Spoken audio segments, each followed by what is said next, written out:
Assalamualaikum warahmatullahi wabarakatuh. Waalaikumsalam warahmatullahi wabarakatuh.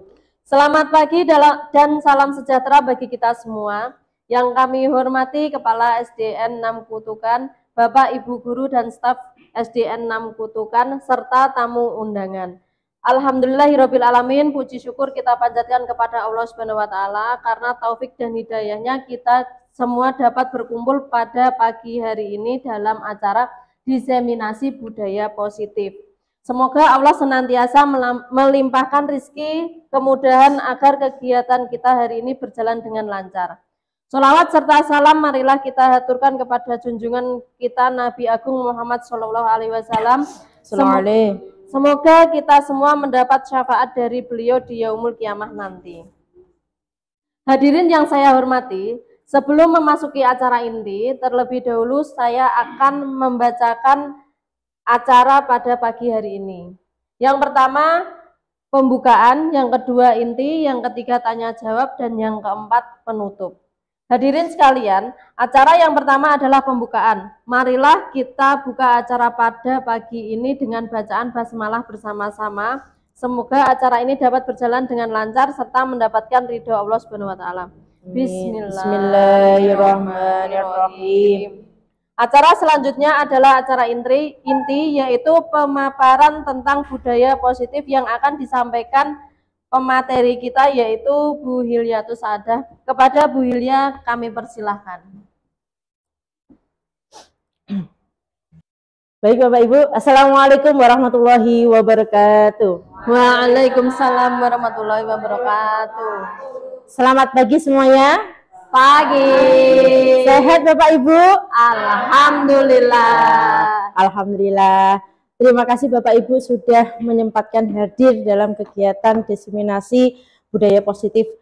Saya sebagai calon guru penggerak angkatan 10 minta waktunya Bapak Ibu untuk melakukan pengimbasan dari seminar budaya positif ini, nggih. Ini Bapak fasilitator saya, Bapak Lukman Hakim Al-Khair, kemudian Ibu pengajar praktik saya, Ibu Wahyuning Indah Pertiwi. Membagikan pemahaman dan pengalaman dalam menerapkan budaya positif modul 1.4 kepada rekan-rekan guru SDN 6 Kutukan.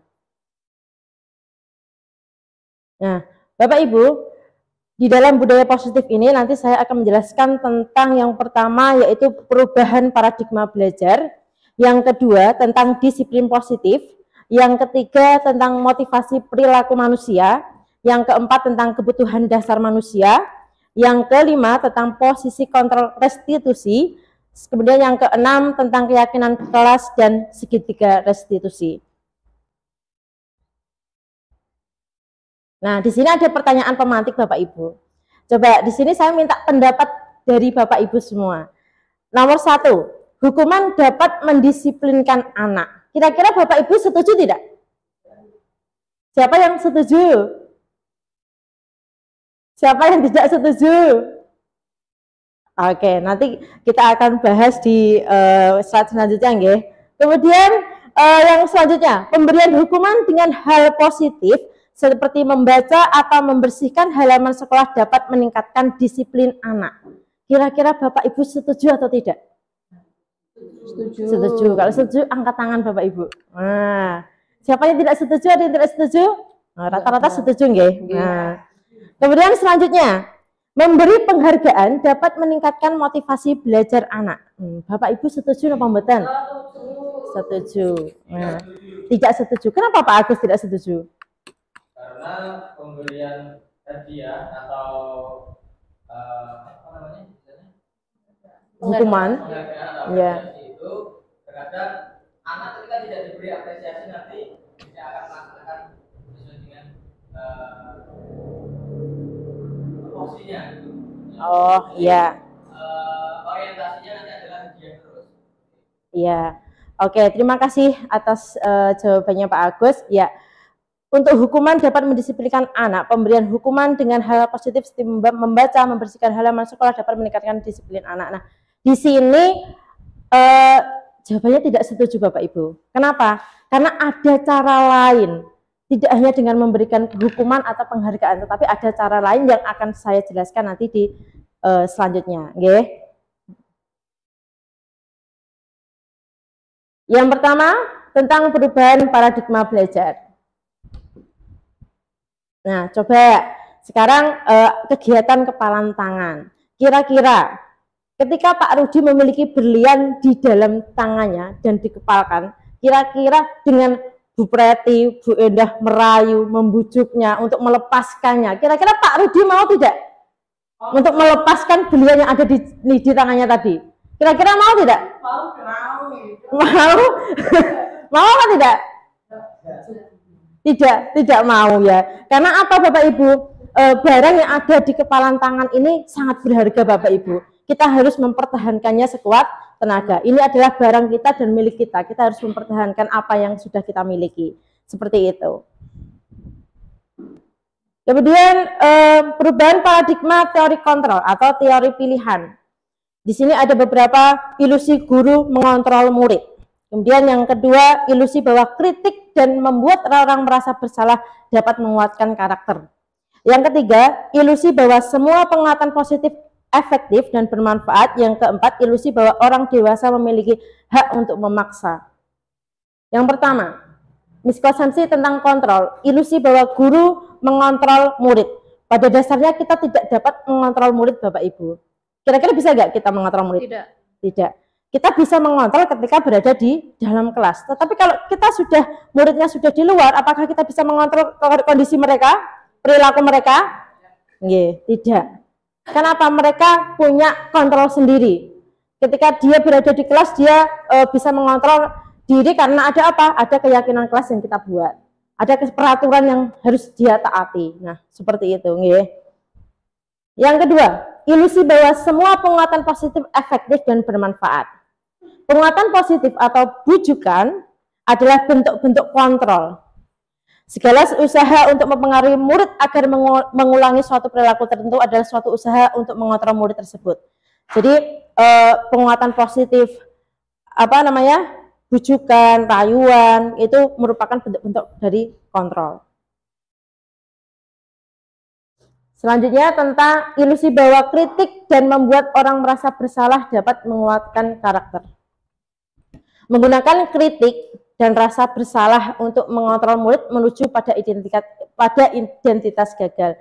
Ketika kita mengkritik murid, kita memberikan teguran ya, lebih tepatnya ya, teguran kepada murid itu membuat murid menuju pada identitas gagal. Nah, dia merasa buruk dirinya, kok dibilangi seperti ini. Nah, itu salah satu ilusi bahwa kritik dan membuat orang merasa bersalah dapat menguatkan karakter. Yang selanjutnya, ilusi bahwa orang dewasa memiliki hak untuk memaksa. Kita sebagai orang dewasa biasanya memaksa anak-anak kita untuk menaati aturan yang kita buat, menaati apa yang kita katakan, ya Bapak Ibu. Padahal banyak orang dewasa percaya bahwa mereka memiliki tanggung jawab untuk membuat murid-murid berbuat hal-hal tertentu. Apapun yang dilakukan dapat diterima, padahal tidak semua seperti itu.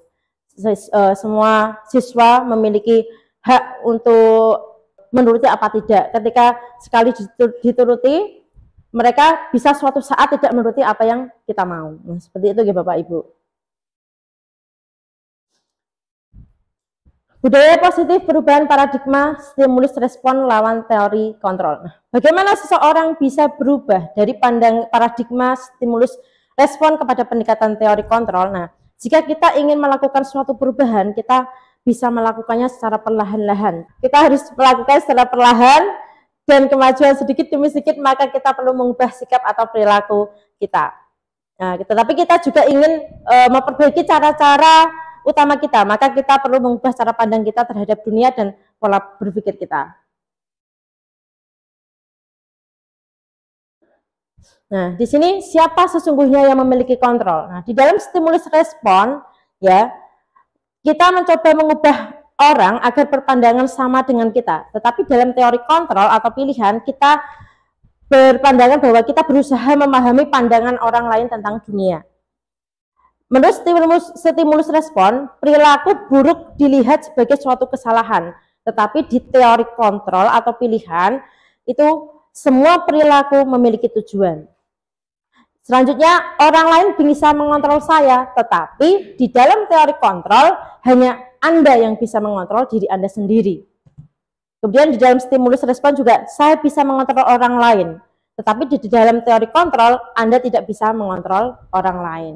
Kita sebagai orang dewasa pun tidak bisa dikontrol oleh orang lain, apalagi seorang anak-anak. Begitu ya Bapak Ibu? Selanjutnya, materi selanjutnya tentang budaya positif, disiplin positif ya. Nah, apakah makna disiplin itu? Siapa yang tahu Bapak Ibu, disiplin itu apa sih? Mau Bu Endah? Disiplin apa menurut Bu Endah? Monggo Pak Lukman. Disiplin itu apa? Oh ya, belajar. Nah, disiplin itu secara umumnya kita harus ya, bagaimana Bu Dia? Ya, bertindak sesuai ketentuannya. Di dalam kehidupan masyarakat, kita memiliki yang namanya peraturan. Nah, ketika kita mematuhi aturan tersebut, kita sudah melakukan kedisiplinan. Seperti itu, nggih. Tetapi di dalam bahasa Latin, disiplin itu artinya belajar. Sesuatu yang dilakukan seseorang pada orang lain untuk mendapatkan kepatuhan. Itu yang dinamakan disiplin.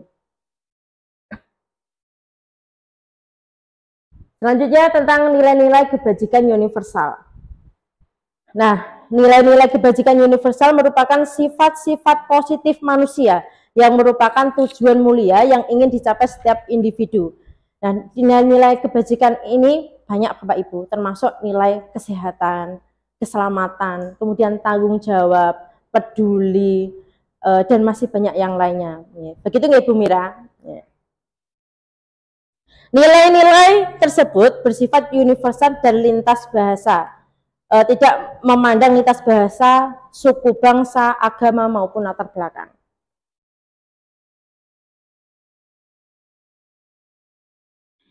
Kemudian nilai-nilai kebajikan yang ingin dicapai oleh setiap anak Indonesia kita kenal dengan profil pelajar Pancasila. Bapak Ibu tahu nggih profil pelajar Pancasila kita apa saja? Tahu nggih? Tahu. Pak Rudi, nama Pak Rudi yang pertama? Bertakwa kepada Tuhan yang Maha Esa. Terus yang kedua? Berakhlak mulia. Berakhlak mulia. Terus selanjutnya? Mandiri, bernalar kritis, berkebinekaan global, bergotong royong dan juga kreatif. Nah, ini merupakan nilai-nilai kebajikan yang kita terapkan kepada anak-anak sesuai dengan kurikulum kita, profil harus mencapai tujuan kita ya, profil pelajar Pancasila nggih. Kemudian tentang motivasi perilaku manusia. Nah, di dalam teori motivasi perilaku manusia ini, motivasi itu dibagi menjadi dua. Ada motivasi internal dan juga motivasi eksternal. Nah, motivasi internal itu motivasi yang berasal dari kita sendiri. Tetapi kalau motivasi eksternal itu berasal dari luar lingkungan. Ketika seorang anak diberi penghargaan, oh siapa yang bisa maju nanti akan mendapatkan bintang. Kira-kira motivasi yang diperoleh itu dari dalam diri atau dari luar? Dari luar ya, karena dia merasa, oh aku harus mendapatkan bintang, jadi aku harus maju. Itu motivasi dari luar. Tetapi kalau dalam motivasi internal, oke, saya akan menjadi yang terbaik di kelas ini. Nah, ini yang membuat motivasi dalam dirinya menjadi ini ya, motivasi internal yang ada dalam dirinya. Nah, Bu Dia ya, dari hati ya, muncul dari dalam hati, nggih. Muncul dari dalam hatinya sendiri, nggih.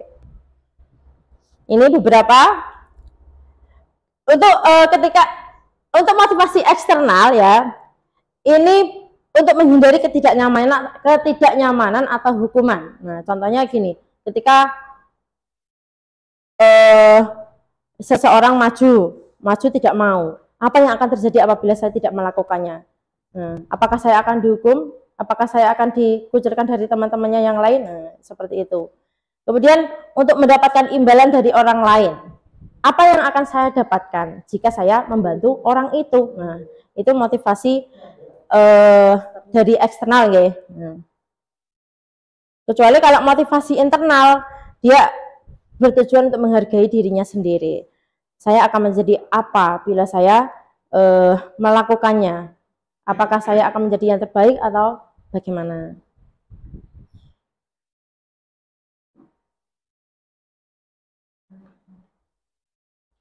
Nah, di sini ada perbedaan hukuman dan konsekuensi. Di sini hukuman dan konsekuensi itu sama apa tidak Bapak Ibu? Sama tidak? Beda. Beda. Nah, kalau hukuman itu sesuatu yang menyakitkan apabila harus terjadi. Tetapi kalau konsekuensi itu sesuatu yang harus terjadi, menjadi tanggung jawabnya. Kemudian yang kedua, membuat anak sakit untuk jangka waktu yang lama. Dia memiliki efek jangka lama ya Bapak Ibu, hukuman itu. Kemudian konsekuensi. Kalau konsekuensi itu membuat anak merasa tidak nyaman dalam jangka waktu yang pendek.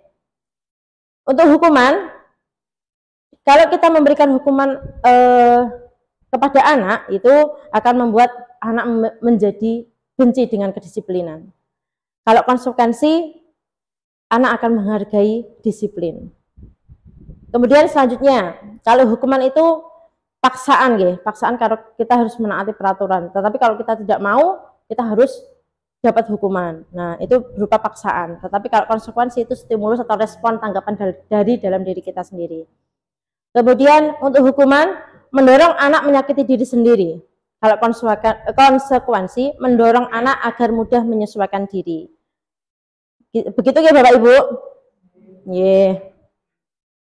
Lanjut.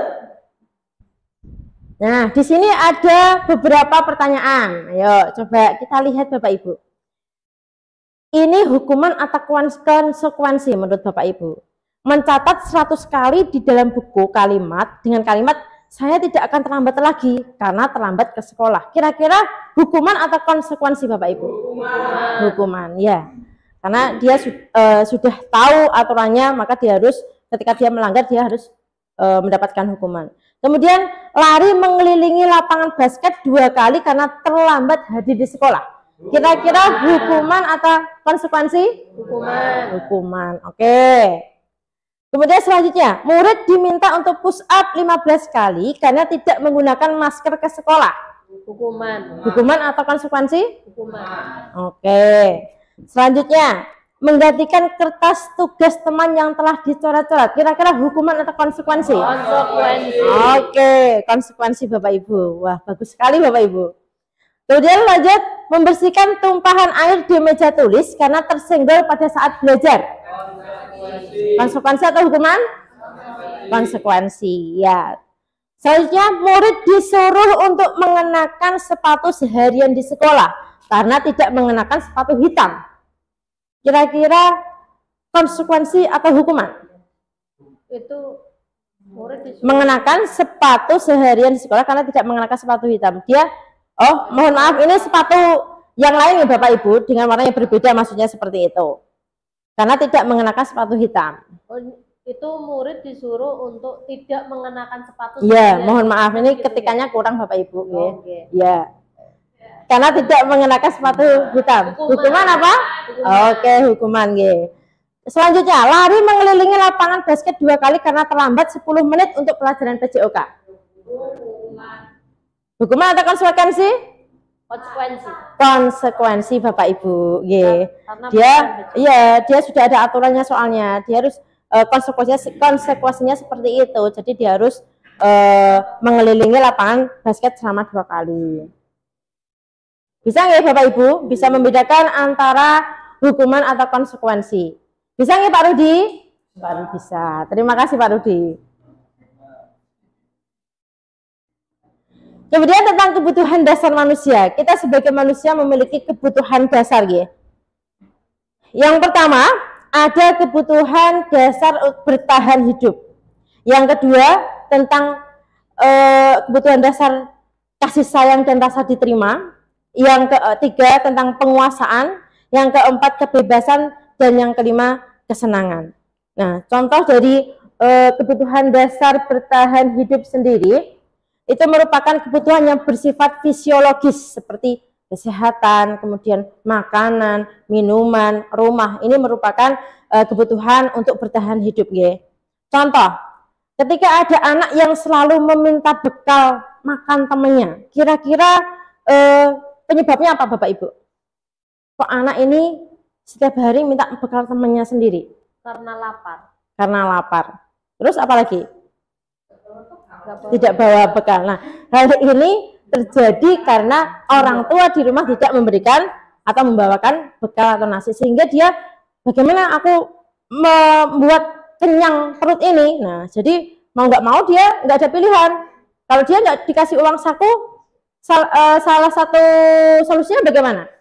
Minta temennya. Nah, itu yang membuat ini ya Bapak Ibu. Nah, makanya ketika anak-anak panjenengan semua berangkat sekolah dibawain bekal. Ngaten nggih? Nggih. Nggih. Ini kebutuhan untuk bertahan hidup. Selanjutnya, kebutuhan kasih sayang dan rasa diterima. Kebutuhan akan kasih sayang dan rasa diterima termasuk ke dalam kebutuhan psikologis. Pada umumnya, anak-anak yang memiliki kebutuhan dasar kasih sayang dan rasa diterima yang tinggi ingin disukai dan diterima oleh lingkungannya dengan baik. Nah, contohnya seperti ini. Ketika seseorang membuat masalah, biasanya dia ingin cari perhatian gitu Bapak Ibu. Ingin diakui. Kalau saya ini loh, ini yang paling mendominasi. Padahal di setiap kelas tuh ada gitu Bapak Ibu, murid panjenengan semua nggih. Pasti ada salah satu atau salah dua yang paling mendominasi di antara teman-teman yang lain. Nah, ini adalah kebutuhan dasar kasih sayang dan ingin rasa diterimanya di lingkungan mereka. Nah, ketika seseorang anak yang membuat masalah untuk mendapatkan perhatian dari teman, guru maupun orang tuanya, maka kebutuhan dasar yang sedang dipenuhi oleh anak tersebut ialah kebutuhan akan kasih sayang atau rasa diterima. Itu tadi contohnya nggih. Selanjutnya tentang kebutuhan kebebasan. Anak-anak dengan kebutuhan kebebasan yang tinggi menginginkan pilihan. Mereka perlu banyak bergerak, menyukai hal-hal yang baru dan menarik dan suka mencoba-coba. Nah, kita sendiri Bapak Ibu ya, kita sebagai orang tua atau orang yang sudah dewasa terkadang ingin memiliki kebebasan. Nggih napa mboten Mbak berarti? Bu berarti. Nggih. Nah, contohnya juga seperti ini. Anak yang selalu diberikan bekal makanan dengan menu yang sama setiap hari oleh ibunya, telur mie.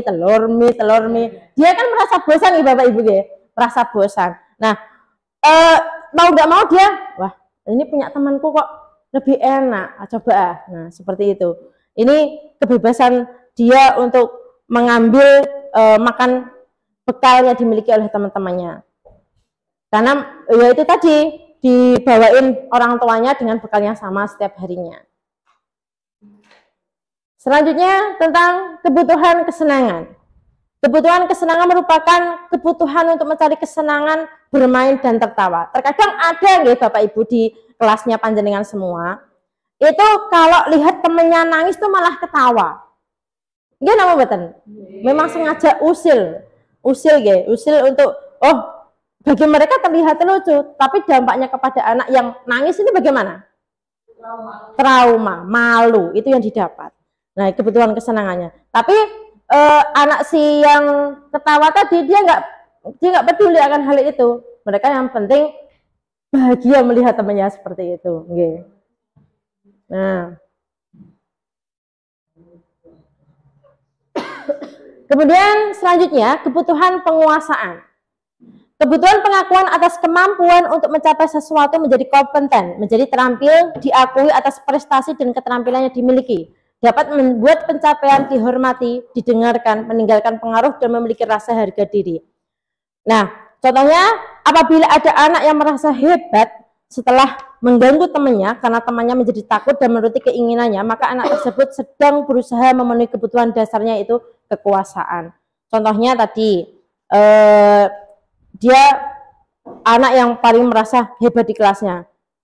Ini loh aku, mana be? Nah, biasanya ada seperti itu kan Bapak Ibu, di kelas masing-masing pasti ada. Nah, ketika dia sudah melakukan itu merasa itu menjadi suatu kepuasan tersendiri bagi dia. Itu adalah kebutuhan penguasaan yang ada dalam diri si anak tersebut. Selanjutnya tentang posisi kontrol restitusi.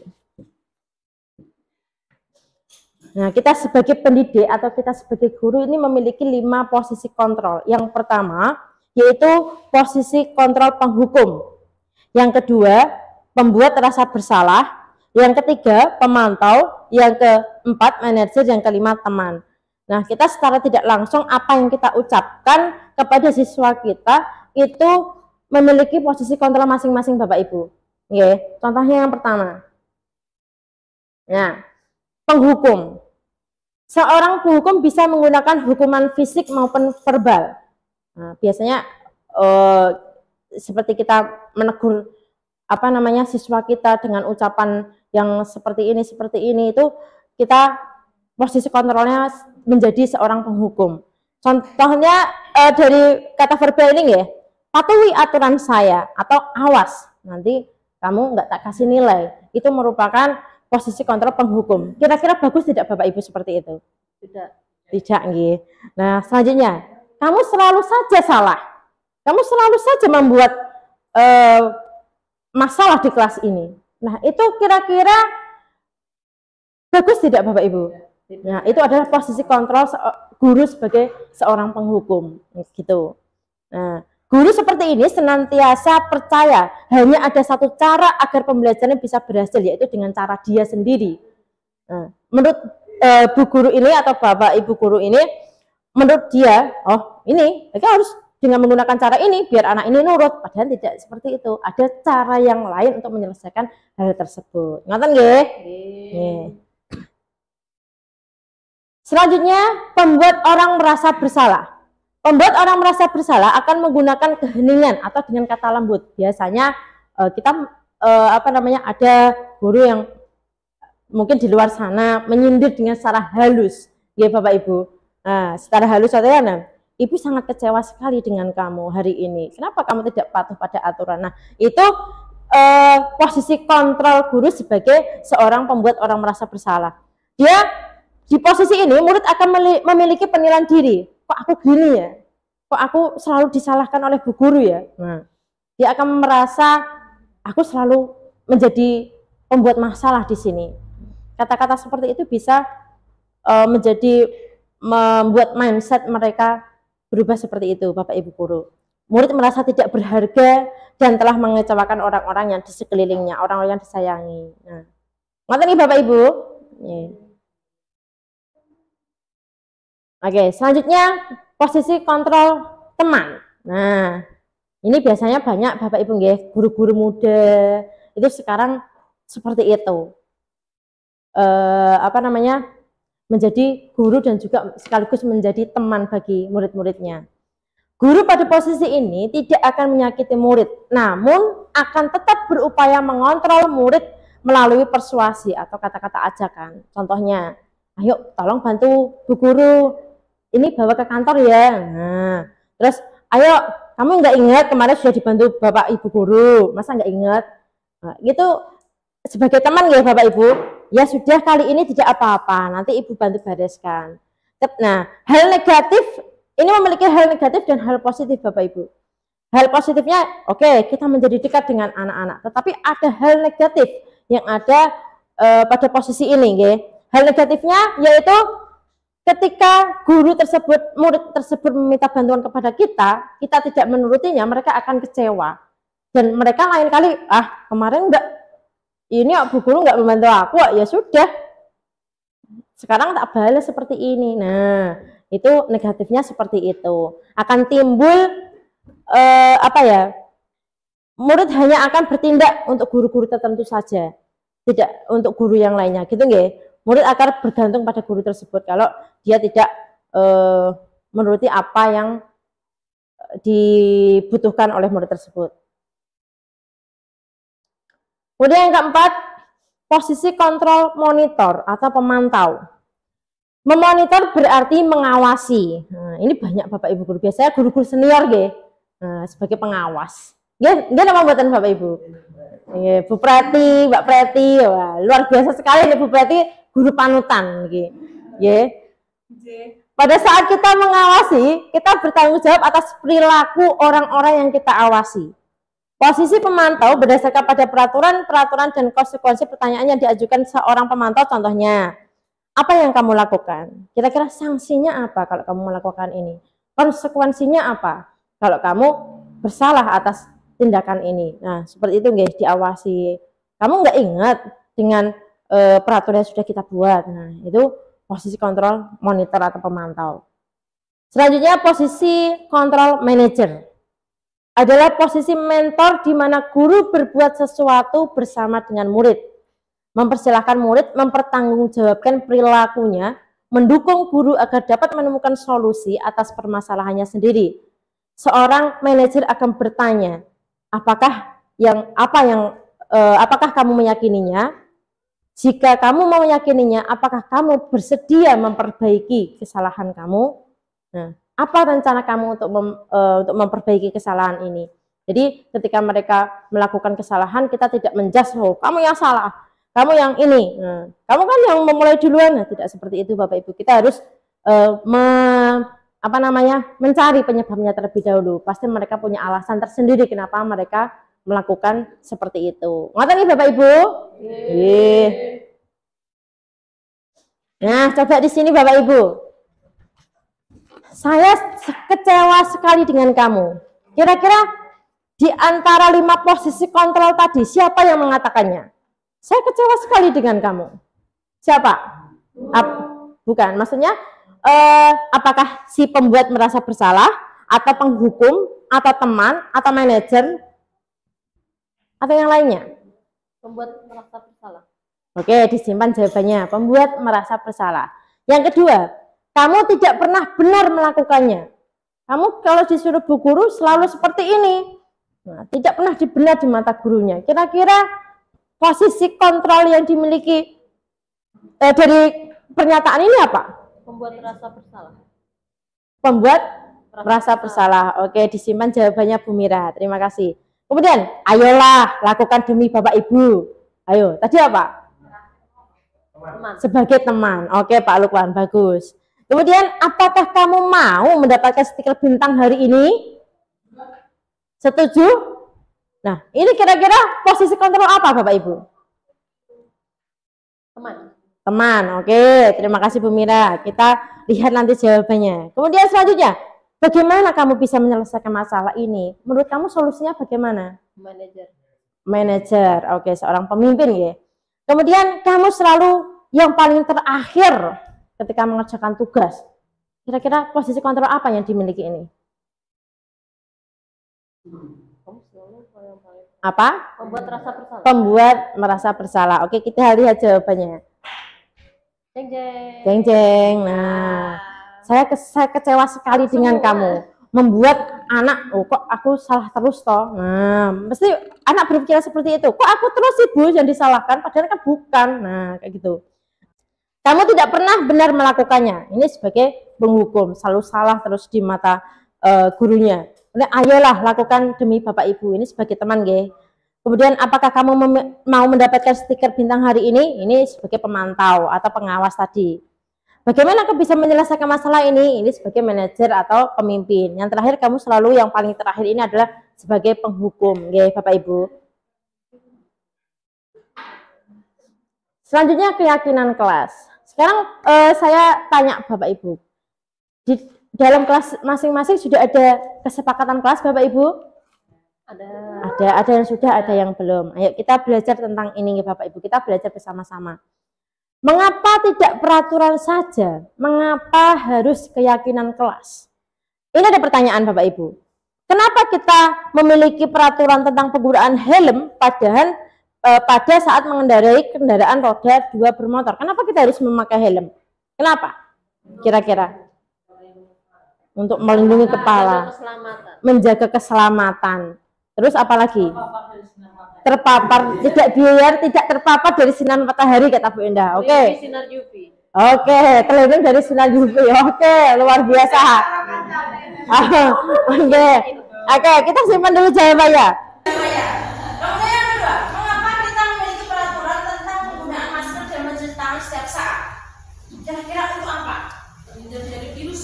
Terhindar dari virus. Menjaga kesehatan. Menjaga kesehatan. Oke, ini masih banyak yang lainnya. Nah, nilai-nilai keselamatan atau kesehatan inilah yang disebut sebagai suatu keyakinan. Kalau kita memakai helm, oke, kita yakin kita akan selamat. Terus Bapak Ibu. Terus kita kita pakai masker pas waktu Covid dulu agar kita terhindar dari penyakit. Itu akan melindungi kesehatan kita. Benar apa betul Bapak Ibu? Nah, itu yang dinamakan keyakinan. Mantap ya? Nah, tadi nilai keyakinan ini masuk dalam nilai-nilai kebajikan universal tadi Bapak Ibu ya. Nilai-nilai kebajikan menekankan pada keyakinan seseorang akan lebih memotivasi seseorang dari dalam. Seseorang akan lebih tergerak dan bersemangat untuk menjalankan keyakinannya daripada hanya sekedar mengikuti serangkaian peraturan tertulis. Kalau dia sadar akan dirinya sendiri, keselamatan dirinya sendiri, tidak hanya sekedar mengikuti peraturan saja. Kalau aku dapat peraturan ini, nanti ada hukumnya tersendiri. Tapi kalau ini dari kesadaran diri sendiri. Mata nih Bapak Ibu. Baik, untuk materi selanjutnya kita lanjut pada keyakinan kelas, pembentukan keyakinan kelas. Tentunya Bapak Ibu mungkin di sekelas masing-masing sudah membentuk keyakinan kelas, nggih. Sampun apa dereng?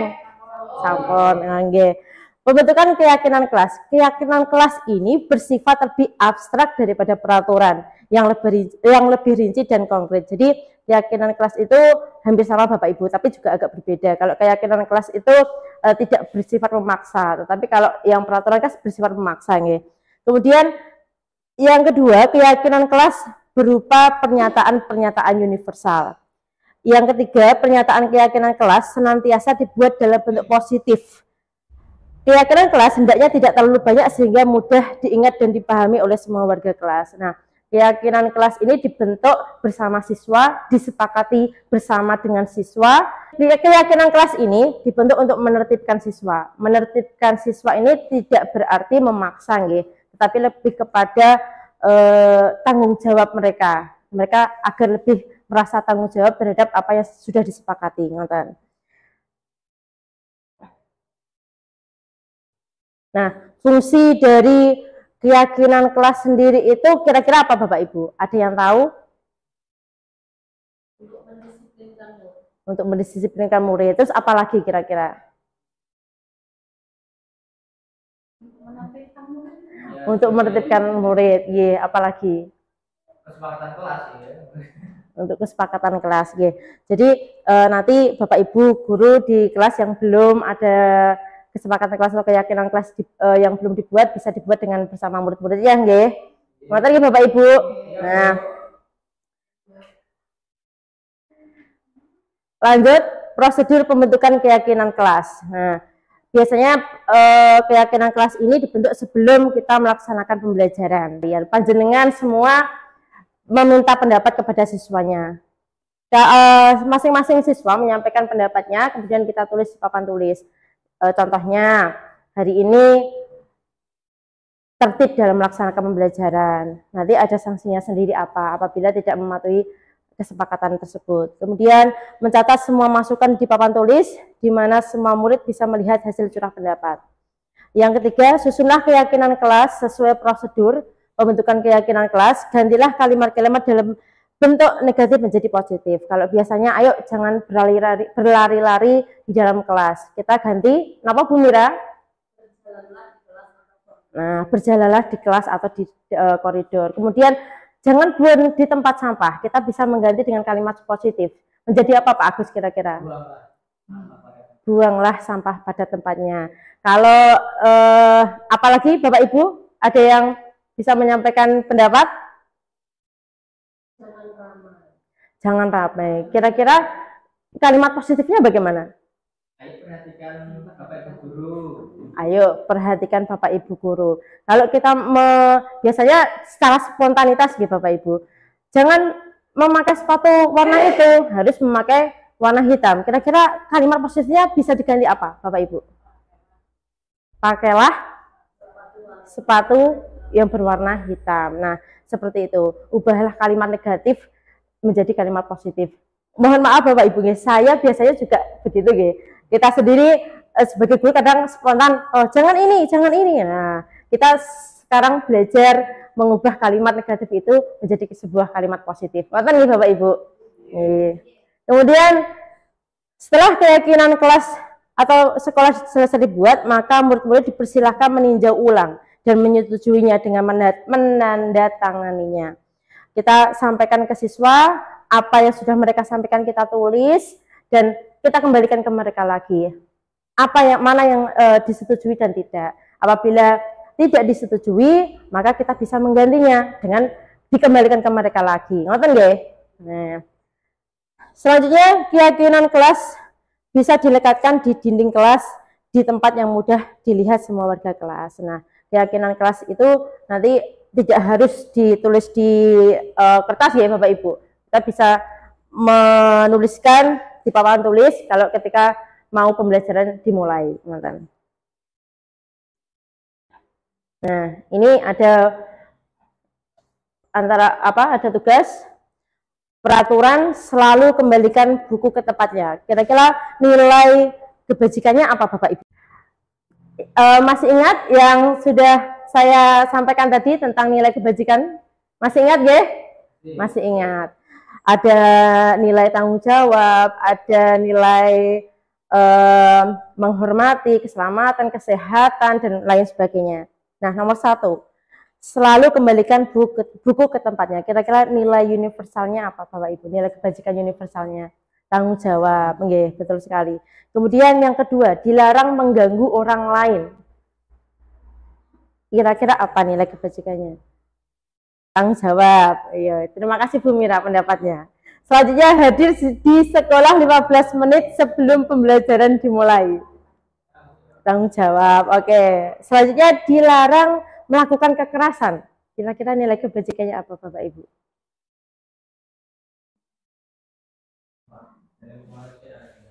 Nilai kebajikan itu tadi apa saja?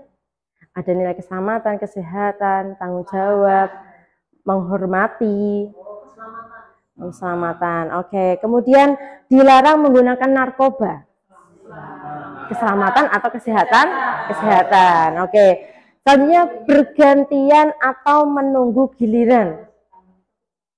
Kebersamaan, ada tanggung jawab. Oke, apalagi? Disiplin ada Bu? Nggih, disiplin. Oke, kemudian gunakan masker. Kira-kira nilai kebajikannya apa? Kesehatan. Oke. Kemudian jangan berlari di kelas atau koridor. Keselamatan. Nah, kita lihat jawabannya nih Bapak Ibu. Nah, selalu kembalikan buku ke tempatnya. Itu adalah sebagai bentuk tanggung jawab siswa nggih. Itu tanggung jawab siswa kalau setelah memakai buku harus dikembalikan ke tempatnya. Misal mereka di perpustakaan setelah membaca buku harus dikembalikan ke tempatnya dan mereka tertib di dalam perpustakaan tersebut. Kemudian yang kedua, dilarang mengganggu orang lain. Itu adalah bentuk dari kita menghormati orang lain. Kemudian hadir di sekolah 15 menit sebelum pembelajaran dimulai. Sama ya Bapak Ibu, ini adalah bentuk menghormati orang lain dan juga berkomitmen. Kalau dia berkomitmen berarti dia punya rasa aku harus hadir tepat waktu. Aku kalau bisa hadir sebelum jam 7. Nah, seperti itu. Selanjutnya dilarang melakukan kekerasan. Ini adalah nilai kebajikan keselamatan. Tidak melakukan kekerasan dimanapun dia berada. Selanjutnya ada dilarang menggunakan narkoba. Nah, ini berkaitan dengan kesehatan ya Bapak Ibu ya. Kalau narkoba itu kan bisa merusak kesehatan, tidak hanya kesehatan jiwa, tapi merusak mental ya, mental lebih tepatnya. Selanjutnya ada bergantian atau menunggu giliran. Nah, ini nilai kebajikannya ada menghormati orang lain dan bersabar. Kalau antri itu kan sabar ya Bapak Ibu. Panjenengan sendiri kalau antri di suatu tempat, nah misal di bank atau di tempat yang lain, ya, itu harus sabar. Nah, itu adalah nilai kebajikan yang Bapak Ibu dapatkan. Selanjutnya gunakan masker. Gunakan masker ini adalah nilai kebajikan kesehatan atau keselamatan. Jangan berlari di kelas atau koridor. Ini merupakan nilai kebajikannya keselamatan dan keamanan. Dia bisa melindungi orang yang ada di sekitarnya dan juga melindungi dirinya sendiri. Ngerti nih Bapak Ibu? Selanjutnya segitiga restitusi. Mungkin Bapak Ibu sudah ada yang pernah mendengar segitiga restitusi? Sampun? Oh, belum. Kita lanjutkan. Nah, proses menciptakan kondisi bagi murid untuk memperbaiki kesalahan mereka. Ini adalah restitusi. Proses menciptakan kondisi bagi murid untuk memperbaiki kesalahan mereka sehingga mereka bisa kembali pada kelompok mereka sendiri dengan karakter yang lebih kuat. Restitusi juga merupakan proses kolaboratif yang mengajarkan murid untuk mencari solusi untuk masalah mereka dan membantu murid berpikir tentang orang seperti apa yang mereka inginkan atau yang mereka ingin menjadi apa nantinya ke depannya dan bagaimana mereka harus memperlakukan orang lain. Ini adalah segitiga restitusi. Nah, ada beberapa ciri-ciri restitusi Bapak Ibu. Yang pertama, bukan untuk menebus kesalahan, namun untuk belajar dari kesalahan. Tadi sudah saya jelaskan tentang penghargaan, tentang hukuman, masih ingat Masih ingat Nah, nanti berlanjut sampai sini. Nah, yang nomor 1 tadi sudah, yang nomor 2 memperbaiki hubungan. Restitusi ciri-cirinya untuk memperbaiki hubungan. Yang ketiga, tawaran, bukan paksaan. Kalau hukuman itu kan paksaan nih Bapak Ibu. Tetapi kalau restitusi ini sebuah tawaran kepada siswa. Yang keempat, restitusi menuntun untuk melihat ke dalam dirinya, memflashback dirinya sendiri, lebih ke bercermin ke dirinya sendiri. Yang kelima, restitusi mencari kebutuhan dasar yang mendasari tindakan. Kebutuhan apa yang mereka inginkan sebenarnya. Yang keenam, restitusi diri adalah cara yang paling baik. Yang nomor 7, restitusi fokus pada karakter, bukan tindakan. Yang kedelapan, restitusi fokus pada solusi. Yang kesembilan, restitusi mengembalikan murid yang berbuat salah pada kelompoknya. Nah, ini dalam segitiga restitusi, ini ada bagian-bagian atau tahapannya. Yang pertama, ada menstabilkan identitas. Yang kedua, validasi tindakan yang salah. Yang kedua, validasi tindakan yang salah. Yang ketiga, menanyakan keyakinan. Nah, ini ada sebuah kasus Bapak Ibu. Contohnya seperti ini. Budia. Nah, Budia sebagai wali kelas 6. Ada siswa yang datang terlambat 15 menit setelah jam bel berbunyi Nah, contohnya. Nah, apa yang akan dilakukan Budiah kira-kira? Apakah langsung memberikan hukuman atau bagaimana Budiah kira-kira? Oke, ditanya dulu. Oke. Biasanya kan kenapa terlambat ya? Kita tanya dulu, jangan langsung. Oke. Oke, bagus Bu Dia. Mungkin ada tanggapan lain kira-kira bagaimana Bu Preti? Misal Bu Preti punya murid, kemudian terlambat datang ke sekolah, kira apa yang langkah pertama yang akan diambil Bu Preti?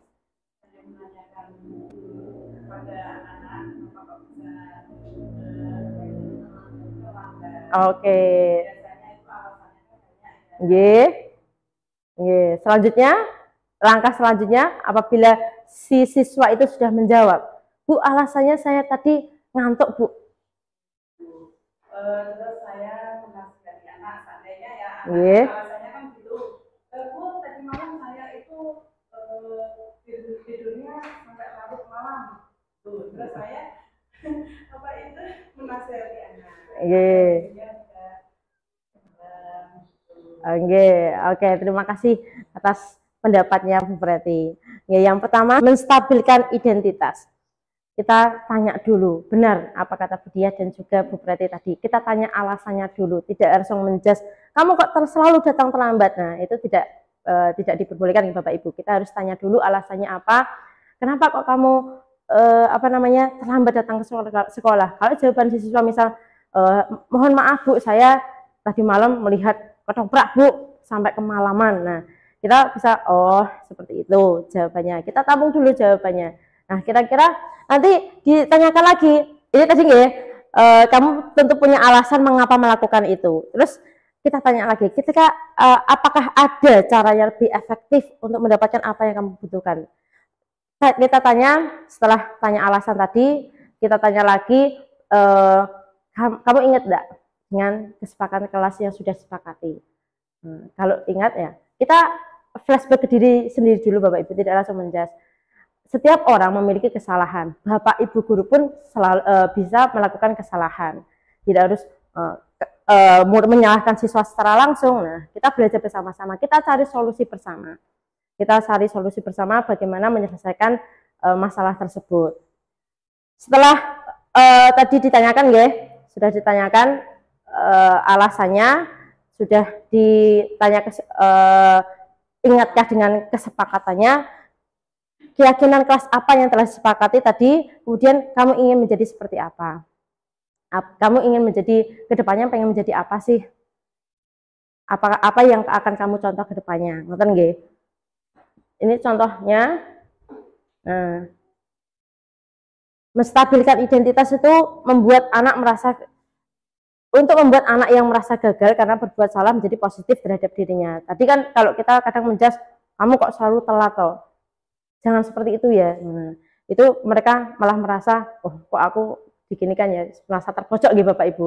Kita sendiri kadang kalau terlambat, ada teman kita, oh datangnya telat lah. Bapak Ibu merasa bagaimana kira-kira?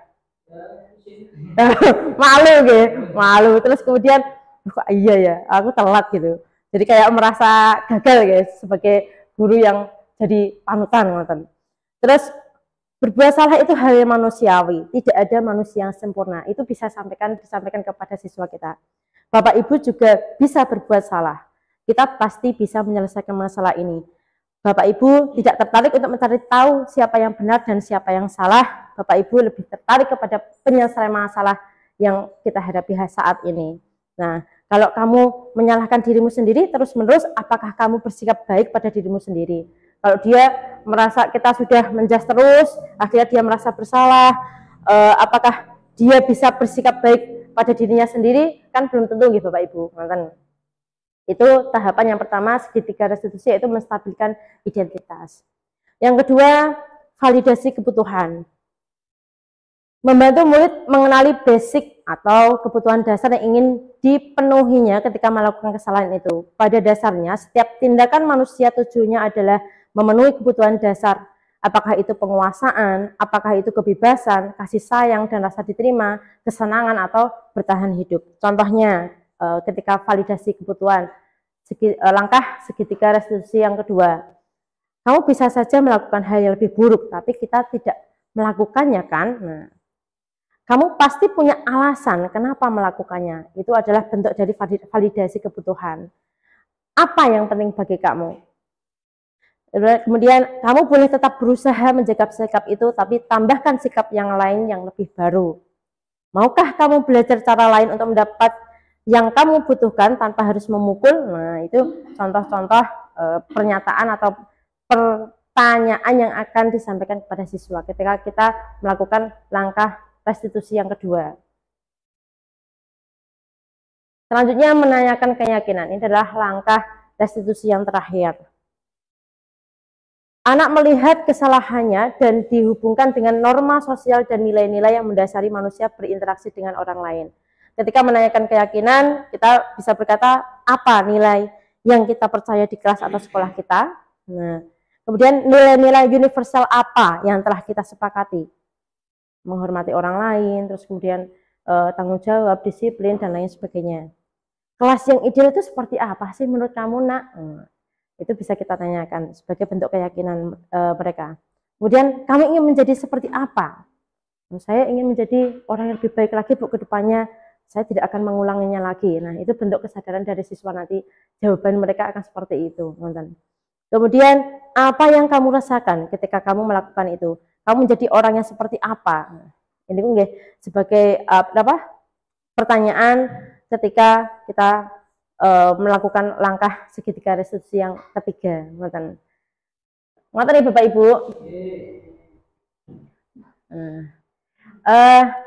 Cukup sekian pemaparan dari saya. Mungkin Bapak Ibu bisa melakukan diskusi. Bapak Ibu ada yang bertanya, nanti kita saling memberikan tanggapan. Ngoten. Monggo.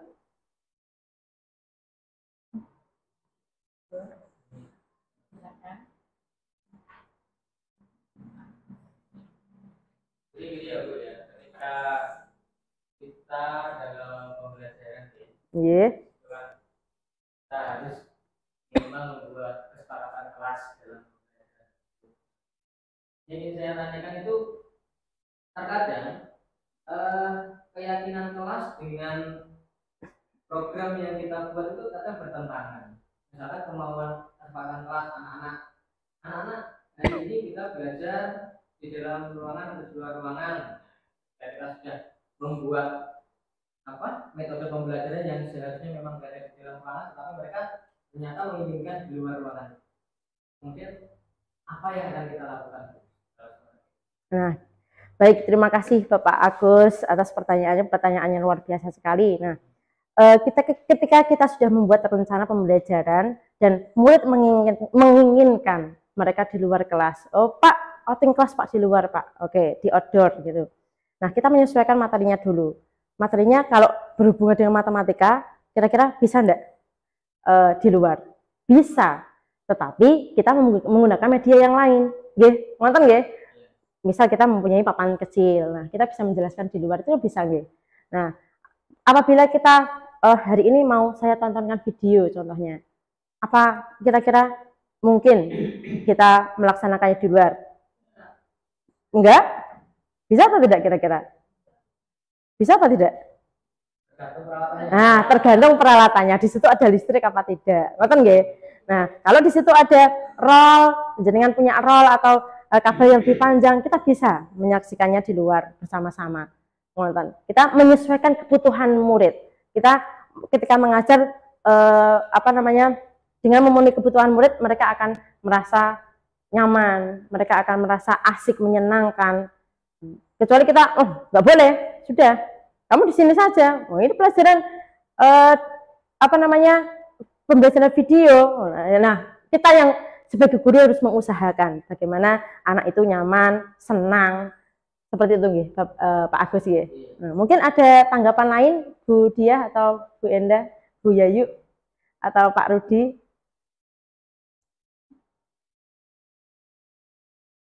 Tidak ada? Oke, terima kasih.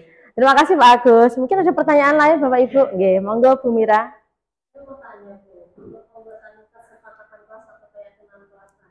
Nggih. Itu bisa dilakukan anak sendiri atau harus ada guru? Nah, ketika pembuatan kesepakatan kelas atau keyakinan kelas itu dibuat bersama-sama nggih Bapak Ibu. Tidak hanya murid saja, tapi gurunya juga ikut andil dalam melaksanakan kesepakatan kelas itu. Mereka memiliki pendapat, kita sampaikan. Oke, mereka menyampaikan, kita menuliskan, disepakati, kira-kira setuju apa tidak. Itu antara guru dan murid yang membuat kesepakatan. Ngoten. Nggih, Bu Mira. Ya, terima kasih Bu Mira atas pertanyaannya. Mungkin ada yang lain? Ya. Nggih. Nggih. Tadi kan sudah disampaikan Bu Mira mengenai nah, apakah kesepakatan kelas itu menjadi pakem peraturan yang sehari itu dilaksanakan atau bisa langsung kesepakatan kelas ini disetujui untuk seterusnya atau hanya per hari? Nah, kesepakatan kelas itu bisa dibuat per hari Pak, nggak apa-apa. Misal hari ini pelajarannya matematika, punya ketentuan, oke, mendengarkan dengan tertib. Kita nggak bisa lari-lari kemana-mana. Kita buat permainan Bu, ini bisa. Tapi kita melihat kondisi yang ada di dalam kelas, materi apa yang akan kita sampaikan, dan juga keyakinan kelas itu tidak pakem harus seterusnya dilaksanakan. Kita buat berhari berganti, mereka pengennya apa, dan mereka juga harus menaati apa yang sudah disepakati. Ngoten. Nggih. Mungkin ada pertanyaan yang lain Bapak Ibu? Yang satu masih belum terjawab, apakah Nggih. kesepakatan kelas yang mereka buat itu pakem dari siswa sendiri atau bisa direvisi oleh guru? Kalau kesepakatan kelas itu bisa apabila mereka tidak setuju dengan pendapat atau dari guru, mereka bisa menyampaikan lagi, dan guru tidak boleh pakem, oh harus menaati peraturan saya, nggak boleh seperti ini, ngoten nih Bapak Agus. Maksud saya gini, ketika kita melaksanakan kesepakatan kelas itu kan kadang siswa, Pak ini nanti kalau ada yang keluar kelas denda 5.000, jadi ibaratnya memberatkan yang lain. Iya. Apakah kita setuju seperti itu? Yang lain mungkin satu kelas, ya Pak setuju, tidak apa-apa. Apakah guru itu berhak untuk merevisi itu, jangan 5.000, jadi suruh apa gitu, maksudnya ada restitusi atau pengganti dari hukuman tersebut. Kalau anak-anak kadang membuat semacam itu kan di luar logika, kadang seenaknya sendiri kan. Iya. Kalau mas WC, langsung bersihin kamar mandi, apa denda 10.000 dan yang lainnya. Tapi kadang oke ya sepakat, oke setuju. Nah di situ apakah guru bisa mengarahkan kesepakatan kelas itu atau memang kesepakatannya sudah disetujui oleh mereka langsung kita iyakan? Kita sampaikan dulu Pak Agus, kita sampaikan kepada mereka kira-kira sanksinya itu tidak memberatkan siswa. Contoh tadi kan, misal iuran 5.000, kalau saya di dalam kelas saya tidak saya perbolehkan untuk menggunakan dalam bentuk materi nggih hukumannya ataupun fisik. Nah, mungkin yang lebih simpel dan ringan. Kita bisa merevisi Bapak. Kita bisa merevisi bagaimana ketika hal itu memberatkan nggih sebagai guru. Nah, ini nanti kedepannya ada timbul masalah tidak? Kita juga harus punya pikiran seperti itu nggih. Kita ada timbul masalah nggak ke orang tua. Nanti dengan kesepakatan seperti ini, guru juga menyepakati ketika ada anak yang protes sampai ke orang tua kan menjadi masalah yang baru, ngoten. Nggih, betul apa mboten? Nggih. Ngoten nggih Bapak Ibu. Nggih. Nggih. Nah, betul Bu Dia. Sip sekali, terima kasih. Nggih. Mau menambahkan sedikit? Nggih, silakan. Untuk Pak Agus, tadi kan kita kan sudah membuat kesepakatan kelas ya. Kita tadi sudah belajar tentang tes itu juga. Untuk pembuatan kesepakatan kelas itu, kalau ada di belakangnya ada embel-embelnya, nanti hukumannya apa? Atau hukumannya nanti kalau tidak melakukan ini harus ada sanksi atau akibatnya apa? Contohnya seperti tadi anak-anak kan memberikan pendapat tentang membersihkan kelas, atau itu menurut saya kan itu termasuk hukuman ya. Iya. Seharusnya kan itu tidak ada di kelas. Kan kita lebih menggiring mereka untuk ke arah yang lebih positif. Kita kan lebih menggiring mereka ke realisasi. Bagaimana anak tersebut bisa mengikuti kesepakatan kelas tadi, dan bagaimana anak tersebut tidak mengulangi kesalahan yang sama. Jadi kita kan sebenarnya boleh menghukum seperti itu atau tidak? Monggo, Pak Agus tanggapannya. Kalau menurut saya, kesepakatan kelas itu kan dibuat sesuai dengan apa yang mereka inginkan dan konsekuensi apa yang akan mereka dapatkan kalau mereka tidak menjalankan kesepakatan yang sudah dibuat. Misalkan tadi, ya Pak, kita sepakat ya hari ini tidak ada yang ramai, tidak ada yang bicara sendiri ketika pembelajaran. Nah, nanti kalau ada yang ramai bagaimana? Akhirnya mereka menyetujui, ya Pak, nanti suruh membersihkan. Itu kan itu masuknya ke antara hukuman atau kesepakatan atau apa tadi? Konsekuensi. Lebih kepada konsekuensi, nggih. Kalau sudah disepakati konsekuensi. Nggih, konsekuensi. Kalau secara spontan itu masuk ke hukuman, ngoten. Nggih, menurut saya seperti itu, Bapak. Kalau spontan itu hukuman, tadi yang saya sampaikan tadi kan yang menyampaikan oleh mereka kesepakatannya, Pak dari 5.000 itu sudah sepakat, ya kan? Nah, iya. Oke, itu ada yang keluar kelas, ada yang rame, ada yang lainnya. Jadi konsekuensi kalau tidak melaksanakan kesepakatan kelas. Ya, oleh karenanya guru tadi mengarahkan dulu sebelumnya, ngoten. Nggih. Karena konsekuensi yang begitu besar, ya kan? Iya. Makanya saya tadi bertanya, apakah guru berhak merevisi kesepakatan kelas tersebut? Iya, ya, lebih ke berhak merevisi dan mengarahkan ke siswa agar hukumannya lebih ke yang positif saja, ngoten nggih. Oke. Ada pertanyaan yang lain Bapak Ibu? Tidak ada. Cukup sekian pemaparan dari saya. Terima kasih sudah mengikuti kegiatan diseminasi ini. Semoga bermanfaat untuk Bapak Ibu guru semua dan semoga Bapak Ibu guru juga bisa mengimplementasikan ke dalam kelas masing-masing. Ngoten nggih? Oke, terima kasih atas perhatiannya. Wassalamualaikum warahmatullahi wabarakatuh. Alhamdulillah Bapak Ibu, acara hari ini berjalan dengan lancar. Tadi kita sudah belajar tentang perubahan paradigma pembelajaran, disiplin positif, kebutuhan dasar manusia, ada 5 posisi kontrol, dan keyakinan kelas dan cara pembuatan keyakinan kelas. Setelah pemaparan tadi ada tanya jawab dari Pak Agus tadi memberikan pertanyaan. Dalam pembelajaran kita membuat kesepakatan kelas dan program itu jika berbeda bagaimana? Kadang murid menginginkan pembelajaran di luar kelas. Tadi Bu Hilya menjawab, untuk pembelajaran di luar kelas tadi menyesuaikan materi dan kita bisa menggunakan papan tulis, dan jika kita menggunakan Bapak Ibu guru mau menyampaikan lewat video, yang penting peralatan memadai. Dan tadi pertanyaan kedua, ada pertanyaan dari saya, itu membuat kesepakatan kelas harus murid sendiri atau bersama Bapak Ibu guru. Tadi Bu Lia menjawab, pembuatan kesepakatan kelas itu harus dilakukan bersama-sama, yaitu bersama murid dan ada gurunya. Jadi tidak boleh dilakukan salah satu pihak, harus bersama-sama dan disepakati bersama.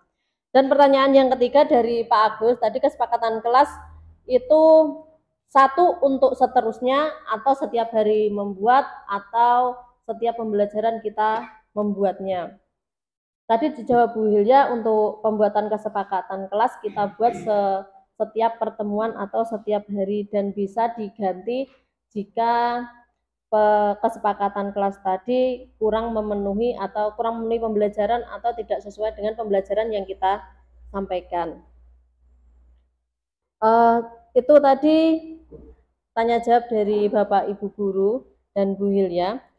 Untuk diseminasi budaya positif hari ini alhamdulillah berjalan dengan lancar. Semoga acara hari ini dapat bermanfaat untuk kita semua. Demikian acara diseminasi hari ini, saya selaku pembawa acara. Apabila ada salah kata saya mohon maaf. Sinada menjual bata, ada pula kursi dari jati. Apabila ada salah kata saya mohon maaf segenap hati. Wabillahi taufik wal hidayah. Wassalamualaikum warahmatullahi wabarakatuh. Waalaikumsalam warahmatullahi wabarakatuh.